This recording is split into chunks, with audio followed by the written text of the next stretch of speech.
Durante el siglo XVII, en un pequeño pueblo francés, un convento de monjas se convirtió en el centro de uno de los casos más inquietantes jamás registrados. No fue un rumor ni una historia exagerada con el tiempo. Fue un suceso real, investigado por autoridades civiles, religiosas y médicas. Un caso en el que varias monjas aseguraron estar poseídas por demonios, y que terminó con un sacerdote condenado y quemado vivo en una hoguera. Lo más perturbador no es lo que dijeron ver, ni lo que gritaron, ni siquiera la ejecución final. Lo verdaderamente inquietante es cómo empezó todo, en silencio, entre rezos, encierro y miedo. Si te interesan las historias reales que casi nadie se atreve a contar, suscríbete a Fuera del Registro. Francia, siglo XVII. Una época donde la religión dominaba cada aspecto de la vida. El miedo al pecado y al demonio no era simbólico, era real, cotidiano, constante. La iglesia tenía un poder absoluto, y cualquier comportamiento extraño se interpretaba como una amenaza espiritual.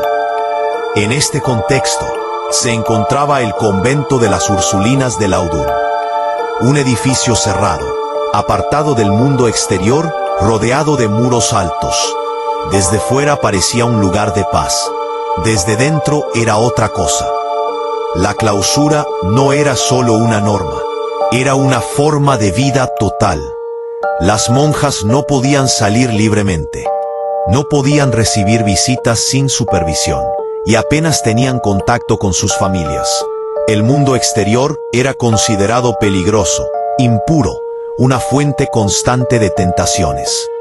El día comenzaba antes del amanecer. Oraciones largas y repetitivas. Después, trabajo físico, limpiar, cocinar, coser, mantener el edificio. Todo se hacía en silencio. Hablar sin permiso podía ser castigado.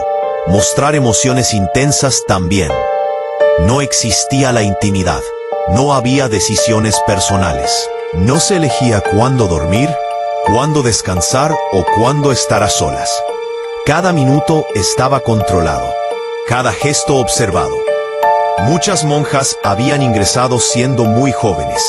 Algunas no comprendían del todo que aquello no era temporal, que esos muros no se abrían fácilmente desde dentro. Para muchas familias, enviar a una hija al convento era una solución económica o social. No siempre era una elección propia. La figura central era la priora. Su autoridad era absoluta. No solo guiaba la vida espiritual, sino que influía en los pensamientos, los miedos y la conducta del resto. Cuestionarla no era una opción. Con el paso del tiempo, el aislamiento comenzó a afectar a la mente. Al principio fueron cosas pequeñas: dificultad para dormir, sensación constante de ansiedad. Algunas monjas decían despertarse en mitad de la noche con el corazón acelerado, sin saber por qué. Otras aseguraban sentir que alguien las observaba. No veían nada, pero lo sentían. El silencio del convento empezaba a pesar. Los días se confundían entre sí. Sin referencias externas, el tiempo se volvía difuso.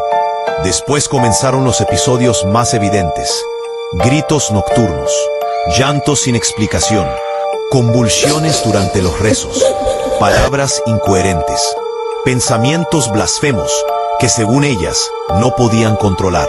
La reacción inicial fue aumentar la disciplina.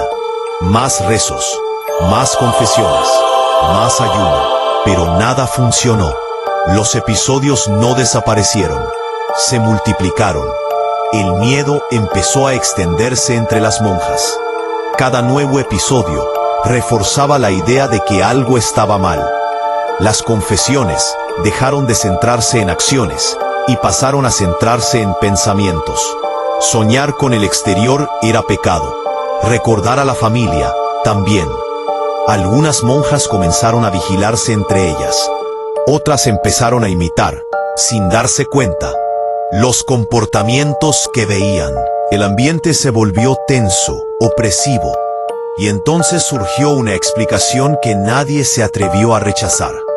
La priora afirmó que el convento estaba siendo atacado por fuerzas malignas, que el demonio había encontrado una forma de entrar. En una época donde esa idea era absolutamente real para todos, la palabra posesión lo cambió todo. A partir de ese momento, cada gesto extraño dejó de ser una duda y pasó a ser una prueba. Varias monjas comenzaron a relatar algo inquietante. Decían que durante la noche, una presencia masculina aparecía en sus habitaciones. No era una figura sin forma, era alguien concreto, alguien que las hablaba, que las observaba, que las tentaba. Lo más perturbador fue que sus relatos coincidían. Describían al mismo tipo de figura, el mismo comportamiento, la misma sensación de miedo. Esos relatos solo se compartían dentro del convento, pero pronto empezaron a salir de los muros.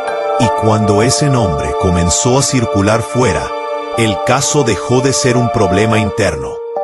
Ese nombre pertenecía a un sacerdote real, un hombre conocido en Laudun, un hombre con enemigos, un hombre que hasta ese momento no tenía relación directa con el convento. De repente, todo cambió. Las supuestas posesiones dejaron de ser solo un asunto espiritual y se convirtieron en un escándalo público. Exorcismos frente a multitudes, acusaciones que se extendían por el pueblo y rumores que volaban de casa en casa. Lo que había empezado entre muros silenciosos, ahora estaba en boca de todos. Pero nadie podía imaginar hasta dónde llegaría aquello. Ni las autoridades, ni las monjas, ni siquiera el propio sacerdote. Pronto, los acontecimientos tomaron un rumbo inesperado, escalando a un nivel que nadie había visto antes. Lo que parecía un simple conflicto religioso se transformó en un enfrentamiento de poder, miedo y secretos oscuros que amenazaban con destruir vidas y cambiar para siempre la historia de Laudun. El pueblo entero contuvo la respiración. Nadie sabía quién saldría indemne, ni quién pagaría el precio más alto. Si crees que esto se quedó solo en rumores, piénsalo de nuevo. Lo que ocurrió después fue público, violento y escandaloso. Y solo los documentos, los testimonios y las memorias olvidadas pueden empezar a contarlo. Suscríbete a Fuera del Registro, porque dentro de esas páginas se esconden historias que nadie se atrevería a contar en voz alta.